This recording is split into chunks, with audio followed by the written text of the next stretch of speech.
Hello everyone and welcome to the ScrapbookPal YouTube channel. This is Dawn Polly from D Polly Designs and I'm so glad you could join me.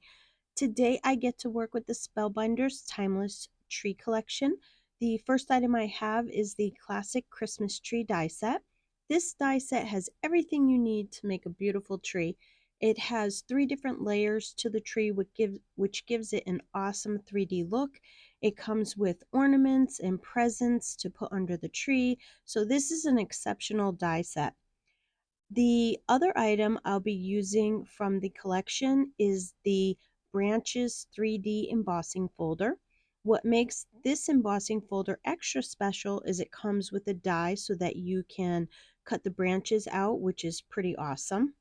So let's get started. I went ahead and die cut all of my pieces of the Christmas tree and the presents out, and then I'll just set them aside for later. For the background, I'm going to emboss my paper with the Branches embossing folder. I just place the cardstock inside the folder, and then I'm going to use my universal plates for the Platinum 6 die cut machine. I use the A plate, which is the platform base, and then my embossing folder and the D plate. And then I'm just going to run it through the Platinum 6 machine. And look at how gorgeous this looks. The dimension and texture on this is just amazing. You can actually use either side of the paper, which is great depending on the look you're going for. Okay, let's do some quick ink blending. I'm putting some Distress Oxide Walnut stain on what I call the bark of the tree, just to make it a little bit darker. Then I'm going to add some darker green to the edges of what is the background of the tree, and this will add to the look of the tree. And then I'm going to do the same exact thing to the top layer of the branches of the tree with a little bit lighter green since this cardstock is a little lighter. I'm focusing mostly on the outer edge of the branches, and you can see the difference when you put it up against the darker background. Next, I'm going to assemble some of the Christmas presents, and now you can assemble them any way you want. There is no right or wrong way to assemble them. All the bows and the ribbons can be interchanged with all of the package sizes. All you have to do is cut the ribbon to fit the size of the package, and you can use the top of the box on all of them if you cut the piece down to size. So I really like that option so all the packages don't have to look the same. Now I'm going to take that embossed background and I'm using one of the Spellbinders label dies, and I'm going to die cut it from the center of my paper because that's the set of branches that I liked best from the embossed background.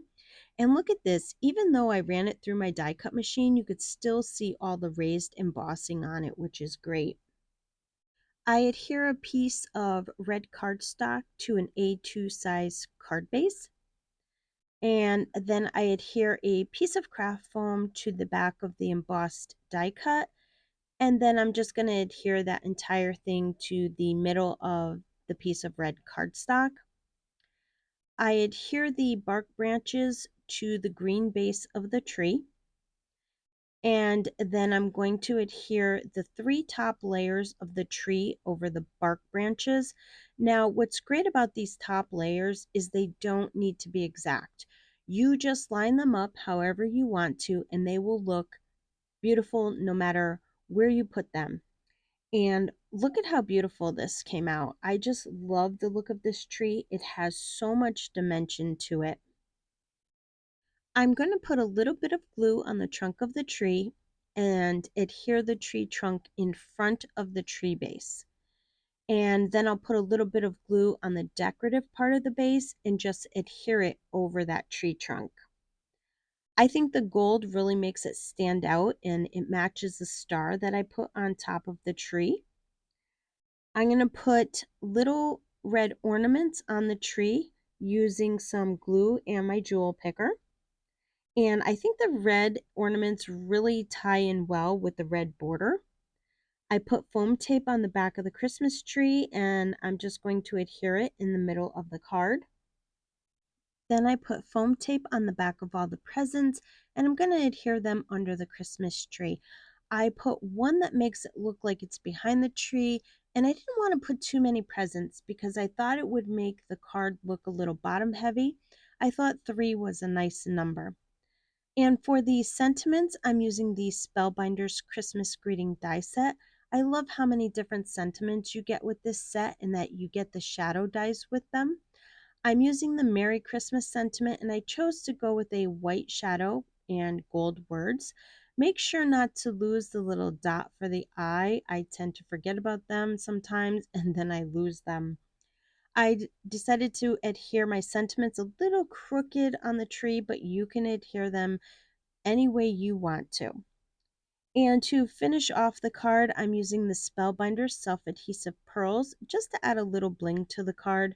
They're very easy to use, and I love how you don't have to use any glue to adhere them down. And I find they're really easy to use with a craft knife as well.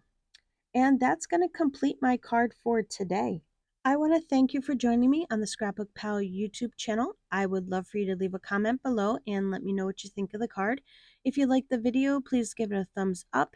Be sure to subscribe to the Scrapbook Pal YouTube channel and their other social media platforms so you don't miss out on any great inspirational videos. Also, check out their website for any new releases they might have. And as always, I want to thank you for spending your time with me, and I hope you have yourself a wonderful day.